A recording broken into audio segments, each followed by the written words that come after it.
Esta mañana yo quiero invitarles a pensar un ratito en un tema que titulé Cuando la promesa parece tardar, en el libro del profeta Habacuc.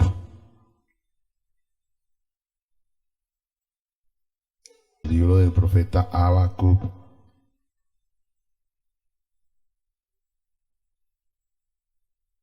El capítulo número 2. Libro del profeta Habacuc, el capítulo número 2. Bueno, vamos a leer esos 5 textos desde el versículo número 1 hasta el versículo número 5, donde la palabra de Dios dice de la siguiente manera: sobre mi guarda estaré, y sobre la fortaleza afirmaré el pie, y velaré para lo que se me dirá, y que he de responder tocante a mi queja. Y Jehová me respondió y dijo: escribe la visión y declárala en tablas, para que corra el que leyere en ella. Aunque la visión tardará aún por un tiempo, mas se apresurará hacia el fin, y no mentirá. Aunque tardare, espéralo, porque sin duda vendrá, no tardará.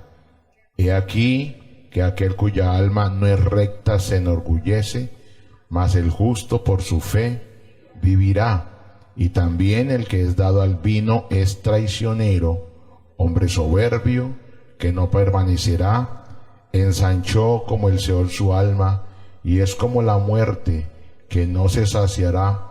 Antes reunió para sí todas las gentes, y juntó para sí todos los pueblos. Cuando la promesa parece tardar. Y el versículo 3 del profeta Habacuc dice: aunque la visión tardará aún por un tiempo, mas se apresurará hacia el fin, y no mentirá. Aunque tardare, espéralo, porque sin duda vendrá y no tardará. Lo primero que yo quiero que pensemos un poco es el contexto en el que está viviendo el profeta Habacuc. La historia está enmarcada en un panorama de contradicción, es decir, lo que se quiere vivir, lo que se quisiera ver, lo que se quisiera esperar, es totalmente contradictorio a lo que realmente está pasando en el entorno. La nación que debería estar fervorosa espiritualmente, la nación de Judá, está en una temporada de decadencia espiritual. La gente está dada a la idolatría, cuando desde el principio usted sabe que el fundamento bíblico es no adorar imágenes, pero nunca antes había el pueblo del Señor se había inclinado tanto a los ídolos como en el tiempo del profeta Habacuc. Es decir, que el pueblo va en una decadencia espiritual.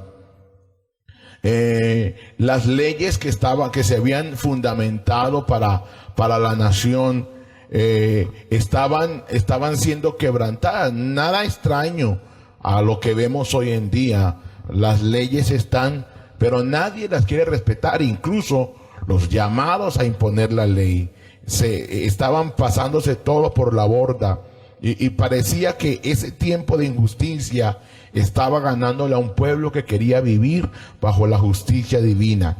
Se estaba viendo, y era normal mirar a los malos prosperar.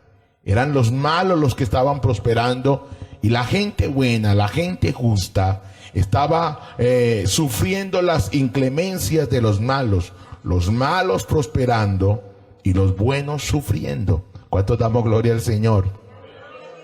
Y entonces el profeta entra en una confusión. Bueno, todo esto que estamos viendo, y no sé si a usted le ha pasado, que se escucha hoy en día, y la gente se pregunta: ¿por qué Dios, que es tan justo, no interviene?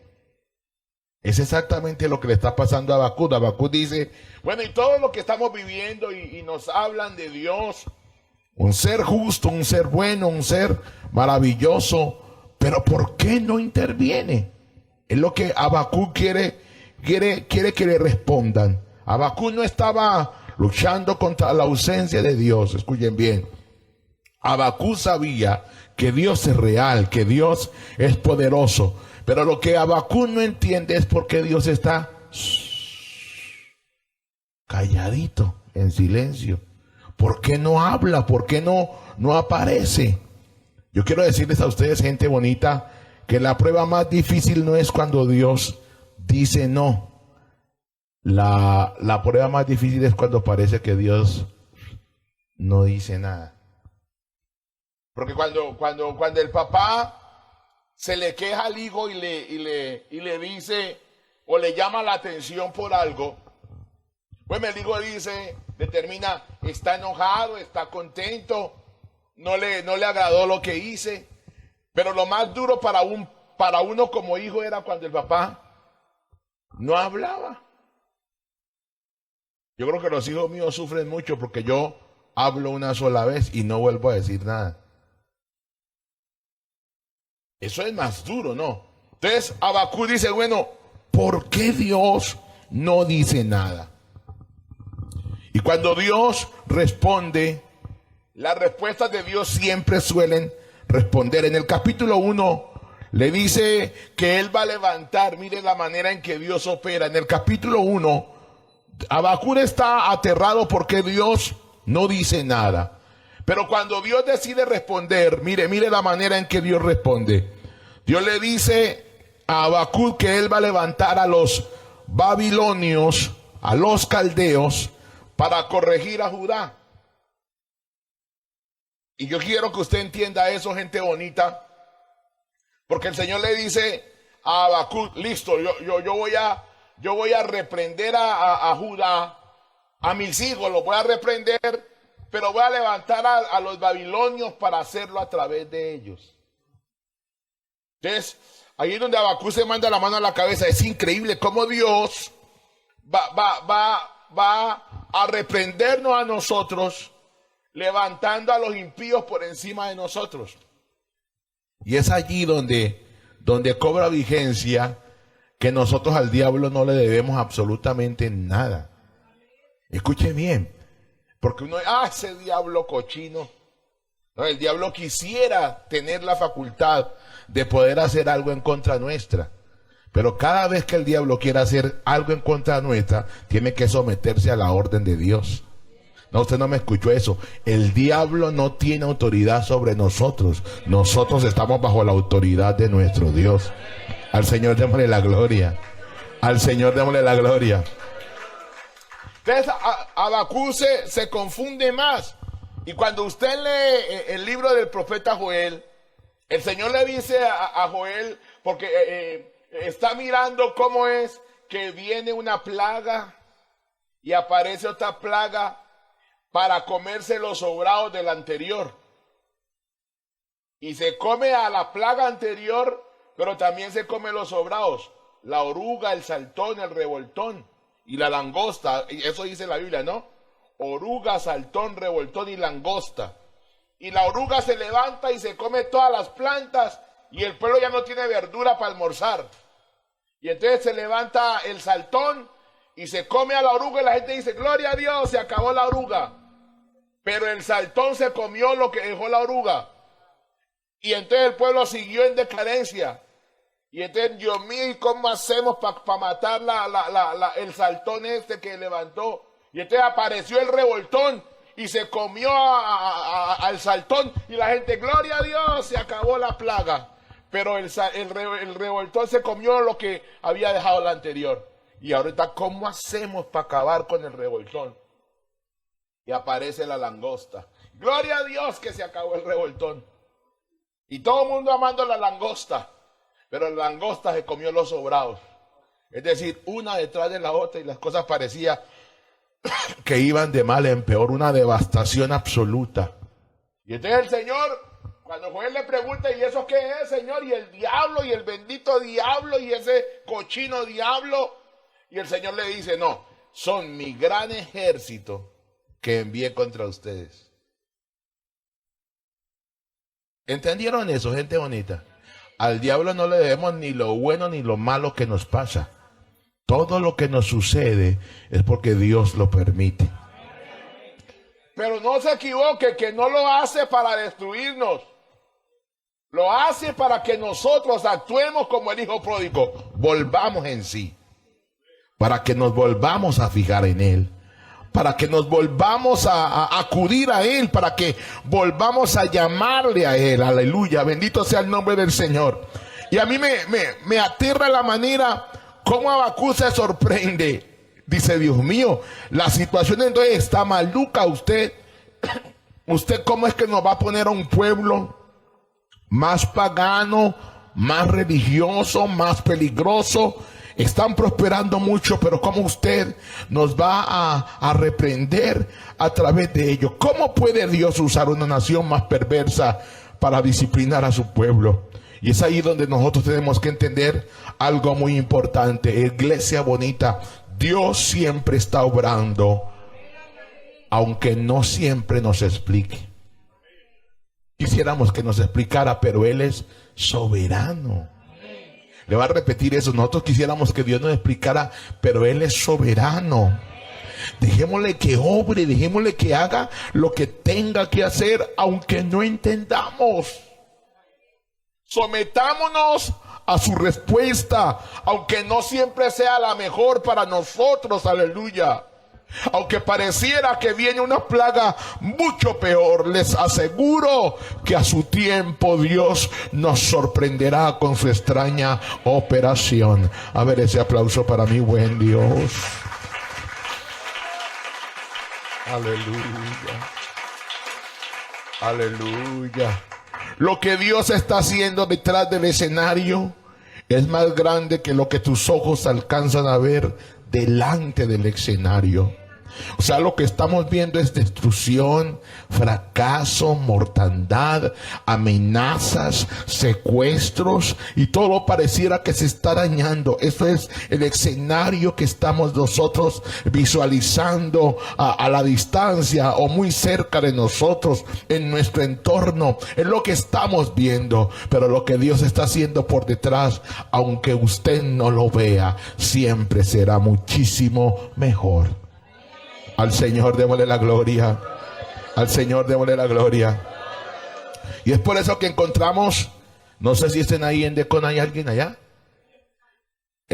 Carlitos, proyéctame el versículo primero de Habacuc capítulo 2. Habacuc capítulo 2. El versículo primero dice, sobre mi guarda estaré y sobre la fortaleza afirmaré mi pie. Y velaré para ver lo que se me dirá y qué he de responder tocante a mi queja. Cuando la Biblia dice sobre mi guarda estaré, nos está mostrando a un profeta que decide ponerse por encima de quien cuida la ciudad. Porque los guardas habitaban en torres. Los guardas estaban en torres vigilando lo que sucedía en el entorno de la ciudad. Pero Habacuc dice, yo me voy a poner por encima de mi guarda. Es decir, que Habacuc decide subir a la torre, decide subir a la parte más alta, a poner cuidado. Y ese es un llamado que el Espíritu Santo nos quiere hacer a nosotros como iglesia del Señor, para que velemos, para que cuidemos. El profeta decide ya no seguir discutiendo. El profeta decide ya no seguir corriendo buscando respuestas. El profeta deja de exigir a Dios que le aclare la situación, deja de pedir explicaciones, y es entonces cuando toma la decisión más importante que ojalá nosotros como iglesia tomemos. Estaré en mi puesto de guardia.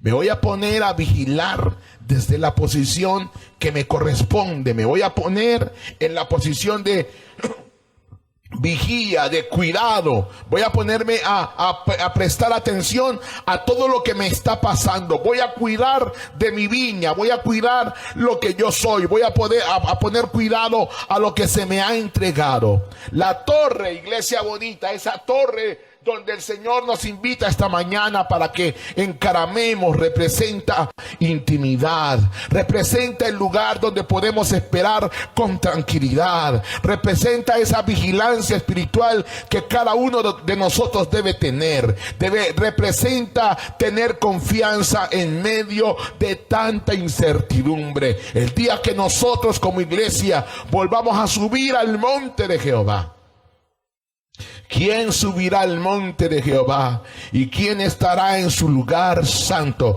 Cuando nosotros volvamos a anhelar llegar a la cúspide, allá donde realmente es nuestro lugar seguro, aleluya. Cuando volvamos a encaramarnos a ese lugar secreto, allí podremos encontrar las respuestas del Señor. Porque las respuestas de Dios casi nunca llegan en el ruido de la desesperación, donde la gente está desesperada. Anoche estábamos en un parquecito y había un gran alboroto y llevamos una perra, una perrita muy bonita que hay, y escuche esto, nunca antes se había visto a la perrita en esa actitud. Había demasiado ruido y una música bastante folclórica, pero la perrita estaba desesperada y decidimos irnos a otro lugar y la perrita se echó tranquilita. Y lo que yo quiero decirle a ustedes, hermano amado, es que en ocasiones el ruido de todo el entorno logra apaciguar o logra exasperarnos de tal manera que no nos toleramos ni nosotros mismos. Nos desesperamos, nos angustiamos de tal manera que no entendemos el por qué las cosas pareciera no estar saliendo de la mejor manera. Pareciera que todo se viene en nuestra contra. El ruido nos tiene absortos. Nos sentimos cansados. Nos sentimos hastiados absolutamente de todo. Pero en el momento en que decidimos, aleluya, intronizarnos en la presencia del Señor, como el profeta Habacuc, me voy a ir a la torre, me voy a poner de vigía, me voy a poner a cuidar, voy a ponerme a velar por lo que tengo que velar. Solamente allí, aleluya, podemos encontrar la tranquilidad necesaria. La invitación de este pastor para usted como iglesia del Señor es que estamos viviendo exactamente el mismo tiempo de crisis, el mismo tiempo donde todo parece estar alterado, pero todavía sigue existiendo ese refugio tranquilo en la presencia del Señor. Al Señor démosle la gloria. Al Señor démosle la gloria. Yo quiero decirles que las respuestas de Dios no llegan en medio de tanto ruido. Las respuestas de Dios llegan en la altura de la espera. Cuando usted decide, listo, el mundo me tiene confundido todo, las luchas mías, las batallas mías, las insistencias mías, todos los procedimientos míos, lo que yo hago, lo que yo creo que puedo hacer, lo que yo considero que está a mi alcance, yo voy y lo hago y pareciera que todo explota. Ya me cansé de seguir viendo explosiones a mi alrededor. Ya entendí que esto no depende de mí, aleluya. Ahora voy a tomar la decisión más sabia. Me voy a refugiar en Dios. El que habita al abrigo del Altísimo morará bajo la sombra del Omnipotente. Diré yo a Jehová, esperanza mía, castillo mío, mi Dios en quien confiaré. Y cuando uno dice, entonces comienza a mirar la respuesta. Él te librará del lazo del cazador, de la peste destructora. Con sus plumas te cubrirá y debajo de sus alas estarás seguro. Escudo de adarga es su verdad. Y ahí viene la calma. No temerás al terror nocturno, ni saeta que huele de día, ni pestilencia que ande en oscuridad, ni mortandad que en el medio del día destruya. Entonces ahora vas a comenzar a caminar seguro. Sobre el león y el aspid pisarás, hollarás al cachorro del león y al dragón, por cuanto en mí ha puesto su amor. Yo también le libraré, le pondré en alto, por cuanto ha conocido mi nombre. Yo quisiera que aprendiéramos a esperar en el Señor, aunque parezca difícil. Dios, cuando Habacuc entiende el mensaje, entonces le dice a Habacuc: ahora que ya las cosas para ti se tornan diferentes, la misión que te encargo es sencilla. No te vas a quedar quieto, necesito que escribas la visión. Y les voy a ir enseñando esto, hermanos, porque ya viene el tiempo donde nos vamos a sentar a hacer plan de trabajo. Y el plan de trabajo no es solamente la visión del pastor. Necesito que aquí se levante gente que tenga una visión. No me escucharon eso. Necesitamos que levante gente con visión. Que no podemos andar a la ciega, iglesia. Usted no puede venir aquí simplemente para dónde va Vicente, para gente. Usted no puede venir aquí a que lo lleven así jaladito. No. Usted tiene que tener una visión. Y es entonces lo que le dice en el versículo 2. Póngame ahí el versículo 2. Mire, y Jehová me respondió y dijo: escribe la visión. Lo primero que tienes que hacer es escribir una visión. Y ahora lo que vas a hacer es hablar de la visión, pero con claridad. Declarar es hablar claramente. El problema es que a nosotros nos dicen las cosas a medias. No. Usted no permita que la gente le hable a medias tintas. Que la gente nos diga la verdad, pero que nos las diga con claridad.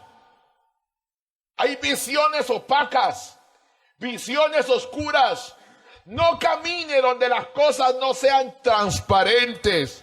La Biblia dice que todas las cosas, cuando son puestas en evidencia por la luz, son hechas manifiestas, porque la luz es la que declara todo. Al Señor démosle la gloria. Necesitamos que aquí en Barranquilla las cosas sean claritas siempre, pero que usted también hable con claridad. Porque usted no puede exigir la transparencia que usted mismo no es. El Señor no dijo: el pastor es la luz del mundo. El Señor dijo: vosotros sois la luz. A ver, aquí cuántos se conocen, se consideran ser luz para los demás. Levánteme la mano aquí los que consideran que el Señor los llamó a ser luz. Que es un llamado para todos. No exija lo que usted no está dispuesto a brindar. Al Señor démosle la gloria. Al Señor démosle la gloria. Necesito, número 1, que escribas la visión. Número 2, que la hagas clara. Y miren lo que dice allí: declárala en tablas para que corra el que leyere en ellas. Es decir, necesito que eso quede escrito para que no se olvide. Porque los mandatos de Dios no son pasajeros. Los mandatos de Dios son eternos. Porque entre la promesa y el cumplimiento existe un espacio que se llama, ¿cómo? Lo que está entre la palabra, entre la promesa y el momento en que se cumple, existe un espacio que se llama proceso. Lo que se tarda mientras que llega, eso es lo que se llama proceso, y es lo que no nos gusta. A nosotros nos gusta la comida rápida, salchipapa y Coca-Cola, y eso es lo que nos engorda, eso es lo que nos hace daño, eso es lo que nos pone la presión para arriba y luego no sabemos cómo controlar esa vuelta. Nos alimentamos a punta de comida chatarra. No. Pero a Dios le gusta que comamos bien. A Dios le gusta que usted no se alimente con esas y no se inyecte cosas. No. A Dios le gusta que usted se alimente bien. Ese proceso donde la comida realmente, aunque parezca como decía un mandatario, la medicina amarga. Ese proceso, mientras que asimilamos esa medicina, ese proceso de recuperación va a tardar. Pero mientras que tarda, tenga presente que Dios lo va a cuidar. ¿Me escucharon eso? Mientras que tarda, Dios lo va a cuidar. Y es allí cuando en el proceso donde la memoria parece que se nos debilita y comenzamos simplemente a echar mano de los recuerdos buenos. Yo recuerdo cuando yo cantaba. Uy, hermanos, que cuando yo empecé mi vida cristiana, eso hace parte de una mentalidad débil. Cuando usted vive de lo que fue ayer, ¿y hoy qué es usted? ¿Acaso la Biblia dice que nosotros fuimos mejores antes? ¿O la Biblia no dice que la gloria postrera de esta casa será mayor que la primera? Si yo ayer fui buen cristiano, hoy tengo que ser mejor. Lo voy a repetir eso. Si yo ayer fui de los buenos, hoy tengo que ser de los mejores. Porque yo no voy para atrás, yo voy para adelante en el nombre del Señor. Vea, una de las ofensas que ha tenido Orlando Córdoba y una de las cosas que me llevó a estar aquí en la IPUD Barranquilla, donde estoy contento y donde estoy feliz. Escuche, fue que me dijeron: Orlandito, usted ya lleva 30 años. Váyase por una iglesia donde no tenga que hacer nada. Cuando me dicen a mí que me vaya a sentar a no hacer nada, ahí yo digo: no, yo todavía estoy vivo, todavía tengo fuerzas. Yo todavía quiero hacer cosas para Dios. ¿Saben cuáles son los cristianos que pasan de moda? Los que dejan de amar el monte. Los que dejan de amar las alturas. Los que dejan de amar la presencia del Señor. Pero mientras que uno ame estar en la presencia del Señor, todavía el Señor sigue diciendo: escribe la visión. A ver, aquí ¿cuántos tienen una visión escrita? Pero ¿a cuántos se les ha plasmado una visión en el alma, en el corazón? ¿Dónde está esa mamá que dice: Señor, yo no voy a dejar de velar hasta no ver a mis hijos bautizados en tu nombre y sirviéndote? Yo les he contado a una ancianita que nos esperaba todos los días ahí en la casita viejita que teníamos ahí en Jumbo. ¿Cómo se llamaba mi Lidia? La viejita. Esa viejita, yo llegaba al templo a las 4 de la mañana y ella estaba ahí en la puerta, tiritando de frío, esperando que uno le abriera la puerta. Y entonces yo le dije un día: viejita, el Señor nos va a regalar un templo grande. Y ella decía: pastor, yo he estado orando por eso. Y dijo una vez: quizás no lo llegue a ver, pero me voy a morir creyendo que Dios nos lo va a dar. Usted tiene escrita la visión suya. Usted la tiene escrita. El Señor le dijo: escriba la visión y hable con ella con claridad. Cuando se pare, no venga a decir: será, yo creo que no, yo creo que ya no alcanzo. No, yo creo que ya el Señor va a venir. Mientras que estemos aquí, sigamos creyendo. A los hijos de Israel se les ofreció la tierra prometida. Y Hebreos dice que muchos no entraron, nunca la vieron. Murieron, pero murieron creyendo que fiel es el que les había prometido. A ver, ¿a cuántos Dios les ha hecho una promesa aquí? A mí me ha prometido cosas. Y yo sigo creyendo que Él es fiel y que la va a cumplir. Parece que se tarda porque estamos en el proceso. Es el proceso que nos correspondió vivir a nosotros. No es que Dios se haya hecho el sordo o que se nos haya quedado dormido. Dios nos entregó una visión y nos la va a cumplir, porque entre la promesa y el cumplimiento el proceso es importante. Y en el proceso la memoria se hace débil, las emociones fluctúan. Un día creemos, otro día no tanto. Un día queremos venir a la iglesia y alabar al Señor con tanta gana, otro día pareciera que tienen que darnos respiración artificial. Esos son los peores cristianos, hermanos. Los vemos un día aquí que brincan, saltan, corren y eso quieren hablar del Señor, y lo que les ponga al frente lo parten, demonio que se les aparezca, lo pisotean, lo quebrantan, pero otros días parece que los demonios son ellos. ¡Wow! Sí, hay poder. Claro que sí. Hay que ir a buscarles y a la respiración boca a boca, respiración artificial. Hay que volverlo a inflar para esos muñequitos que colocan en los restaurantes. Pero ojalá en la noche usted se pase y verá que... ¿Sabe por qué? Porque ya no hay aire que los infle. Y entonces pierden toda actividad. Usted de esos cristianos que cuando no le, ya no puede, y no que hay que ir a buscar, hermano, venga yo, ¿dónde está la boquillita para inflarlo? Porque lo veo muy grave. Ah, iglesia bonita. No permitamos que las emociones nuestras fluctúen. Oiga, y entonces comenzamos a mirar todo lo que pasa y pastor, pero es que mire, ese hermanito llegó apenas ayer y mire cómo va de bien. Y yo tantos años, como allá en el lago Calima me invitaron a predicar un fin de semana por recepción del Espíritu Santo. Y cuando yo llego me saluda una ancianita y me dice, pastor, yo creo que este es mi último culto. Yo no vengo ya más aquí. Y le pregunto yo, ¿y por qué? No, hermana, si supiera, hermano Orlando. Yo a usted lo he seguido en las redes y yo he visto mucho y yo quería aprovechar este culto para venir a decirle que ya no vuelvo a la iglesia. ¿Y por qué a mí? Yo no soy su pastor. No, pastor, para contarle simplemente. Y entonces le pregunto, ¿y por qué? Y dice, pastor, vea, yo he visto aquí en esta iglesia, he visto salir pastores, que misioneros, que esposas de pastores, que tantos líderes y tanta gente creciendo. Yo llevo 40 años, pastor, y nada, nunca. Y entonces a mí se me ocurren unas cosas raras. Yo no sé de dónde saco tantas cosas. Mi papá me decía, Orlando, ¿dónde sacas tantas cosas? Y papá, yo no sé. A mí me vienen cosas a la mente. Y yo le dije, hermana, pero usted ha leído la Biblia donde dice que el Señor le dijo a la iglesia, quedaos en Jerusalén. Y ella me dice, sí. Y entonces le pregunto, ¿y hasta cuándo dice allí? Y me dice, pues la Biblia dice que hasta que seáis investidos del poder del Espíritu Santo. Entonces le digo, persevera en la iglesia hasta que el Señor la llene, ¿cierto? Y entonces le pregunté, ¿y usted ya fue llena? Y me dijo, no, ¿y entonces para dónde va a ir? Ese versículo no dice nada de eso, escuche bien, nada de eso. Pero a mí se me vino a decirle eso.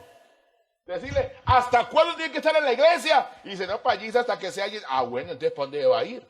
Y el problema es que cuando el Señor lo llena a uno, ahí sí que uno menos ganas le da de irse. Oiga, y comenzamos en el culto que yo prediqué la palabra del Señor. Y el tema que prediqué fue, no es obligatorio, lo titulé. Y entonces comencé a predicar la palabra del Señor. Y yo de pronto veo por allá que se levanta una viejita, se levanta ella y da una vuelta así. Y digo, se enloqueció la hermana. La verdad, se le corrió el champú. Y se dio una vuelta y yo, ¿qué será? Y dio otra vuelta. Pero se lo digo de verdad, corriendo una vuelta y yo, uy, no, la hermana se le alborotó el caspero, qué cosa. Y se dio la segunda vuelta y ya no venía sola, venía como con 3 más. Y se dio otra vuelta y ya venía como con 15 más atrás. Y dije, Dios mío. Y después me puse a ponerle cuidado y yo la veo que está hablando en lenguas. Escuché bien. Y se formó un Pentecostés tan bonito ahí en la iglesia del Calima. Y después cuando yo salgo del culto, le digo, hermano, ¿y ese desorden qué dice, pastor? Yo no sé. Le digo, ¿y entonces que nos vamos ya hoy o qué? No, ¿a dónde me voy a ir yo de aquí? Hermano, ¿cuánto va a durar tu proceso? Quizás no sepas. Pero sigue esperando. No te canses de esperar, no te debilites. Que las circunstancias de tu entorno no apaguen lo que el Señor te prometió. Escriba la visión. Hable con ella con propiedad. Cada vez que usted parezca que la visión se esté nublando, diga, no, Señor, yo sigo creyendo que Dios va a cumplir lo que me ha prometido por una única razón. Él es fiel. Lo voy a repetir, mi Dios es fiel. Al Señor démosle la gloria. Al Señor démosle la gloria. Cuando el tiempo ataque tu fe, vuelve a leer lo que ya Dios habló. Por eso el Señor le dijo, escribe la visión y declárala en tablas para que corra el que leyere en ellas. Creo que de vez en cuando tenemos que ir a leer lo que escribimos. De vez en cuando hay que ir a mirar lo que alguna vez le creímos al Señor. Cuando el tiempo esté atacando tu fe, vuelve a la lectura y dice, no, tengo que creer porque algún día lo declaré, algún día lo escribí y mi Dios sigue siendo fiel. Al Señor démosle la gloria. Por eso cuando leemos el versículo 3, coloquen el versículo 3 ahí. A mí me gusta, aunque la visión tardará aún por un tiempo, más se apresura hacia el fin y no mentirá. Mire usted, no mentirá. Aunque tardare, espéralo, porque sin duda vendrá. Aleluya. Allí no dice quizás vendrá, allí dice sin duda. O allí dice quizás, allí dice sin duda. La discusión no es sobre la llegada, la discusión es sobre el tiempo. La promesa tiene una fecha que no es humana, la fecha es divina. La visión tiene calendario celestial. La semilla tiene estación. El embarazo tiene meses. El proceso de Dios tiene propósito. ¿Me escucharon eso? Oiga, acomodémonos al propósito de Dios. Lo que tarda en la tierra, ya hace rato que en el cielo está decidido. Se lo repito, lo que tarda aquí en la tierra, hace rato que en el cielo ya lo decidieron. La demora no significa negación. Dios nunca llega tarde. Dios llega en el momento exacto. Lo voy a repetir, Dios nunca llega tarde, llega en el momento exacto. Por eso es que ese versículo tiene una frase ahí que dice: aunque tardare, espéralo. Gente linda del Señor, de Barranquilla aquí. Aunque se tarde, espérenlo, por favor. Él va a llegar cuando tenga que llegar. Espérame. Oh. Pareciera que no, pero la espera está produciendo algo en la iglesia. Cuando esperamos, la espera hace que nuestro carácter comience a madurar. Cuando esperamos, la espera hace que nuestra fe se fortalezca. Cuando esperamos, la espera hace que nuestra dependencia aumente. Porque nosotros podemos fallar, pero nuestro Dios nunca falla. Repito, nosotros podremos fallar, pero nuestro Dios nunca falla. Cuando esperamos, la espera hace que nuestra visión, míreme por favor, nuestra visión sea purificada. Las cataratas de nuestros ojos que han sido nublados al ver la prosperidad de otros comienzan a ser limpiados. Dios no solo prepara la promesa para ti, también te prepara a ti para la promesa. Y esa preparación que tú estás viviendo es el proceso necesario para que cuando llegue ese cumplimiento puedas decir: hasta aquí nos ha ayudado el Señor. ¿Por qué no levanta su mano, por favor, y canta con nosotros?